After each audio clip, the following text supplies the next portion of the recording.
दोस्तों, साल 1998 से लेकर साल 2007 तक पाकिस्तान के आर्मी चीफ रहने वाले जनरल परवेज मुशर्रफ लिखते हैं कि उन्होंने अपनी ज़िंदगी में मुतअद्दिद बार मौत को बहुत करीब से देखा। जैसा कि आप जानते हैं कि परवेज मुशर्रफ पाकिस्तान के 7वें चीफ ऑफ आर्मी स्टाफ थे, जबकि साथ ही ये पाकिस्तान के 10वें प्रेसिडेंट ऑफ पाकिस्तान भी थे। साल 1999 में यानी 12 अक्टूबर को इन्होंने मुल्क में मार्शल लॉ नाफिज कर दिया और नवाज शरीफ की हुकूमत को बरतरफ करके खुद को पाकिस्तान का चीफ एग्जीक्यूटिव डिक्लेयर कर दिया। ये 21 नवंबर 2002 तक पाकिस्तान के चीफ एग्जीक्यूटिव रहे। अपनी किताब in the line of fire में इन्होंने कई ऐसे वाक़यात का जिक्र किया जिसमें वो ये बताते पाए जाते हैं कि वो कई दफ़ा अपनी ज़िंदगी की बाजी हारते हारते बाल बाल बच गए। ऐसा ही एक वाक़या वो अपनी किताब में ही कोट करते हैं, जिसमें वो लिखते हैं कि 17 अगस्त साल 1988 को जिस दिन जनरल ज़िया-उल हक का त्यारा क्रैश हुआ था, उस दिन मैं भी उस त्यारे का एक मुसाफिर था, मगर किस्मत की देवी मुझ पर मेहरबान हुई और मैं कुछ वजूहात की बिना पर उस त्यारे में सफ़र करने से बच गया। ये एक बड़ा C-130 कार्गो त्यारा था जिसमें joint chief of staff committee के chairman general Akhtar Abdurrahman, chief of general staff general Afzal, major general Mohammad Hussain Awan के अलावा 2 अमरीकी सफ़ीर और इन समेत 37 एहलकार सवार थे।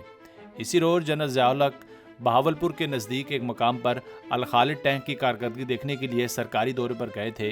परवेज मुशर्रफ ने इंकशाफ किया कि बदकिस्मती से उसी दिन मुझे भी जनरल ज़िया-उल हक के साथ इसी C-130 त्यारे में सफ़र करना था, यानी मैं भी उसी त्यारे का एक मुसाफिर होता अगर मैं भी जनरल ज़िया-उल हक का मिलिट्री सेक्रेटरी होता। जी हाँ, क्योंकि चंद दिन पहले मुझे जनरल ज़िया-उल हक का मिलिट्री सेक्रेटरी बनाने का फैसला किया गया था, मगर इस पर अमली तौर पर अमल दरामद किया जाना अभी बाकी था। मगर आप इसे जनरल परवेज मुशर्रफ की खुशकिस्मती कहिए या बदकिस्मती, क्योंकि इस सफ़र से कुछ ही लम्हे पहले मेरी जगह किसी और ब्रिगेडियर को मिलिट्री सेक्रेटरी बना दिया गया, यानी जो ओहदा मुझे मिलने वाला था वो किसी और को दे दिया गया।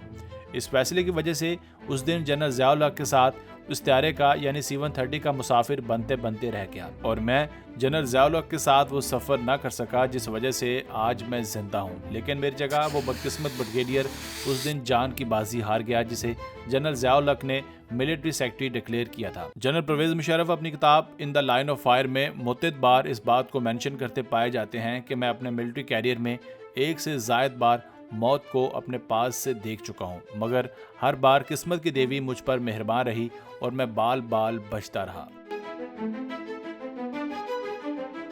दोस्तों, मगर फिर आखिर कब तक?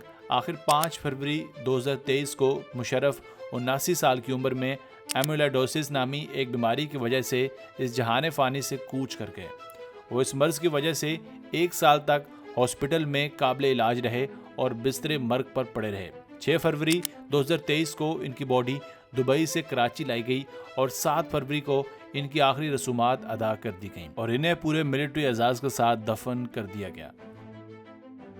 दोस्तों, आज की वीडियो बस यहीं तक थी। उम्मीद है आपको पसंद आई होगी।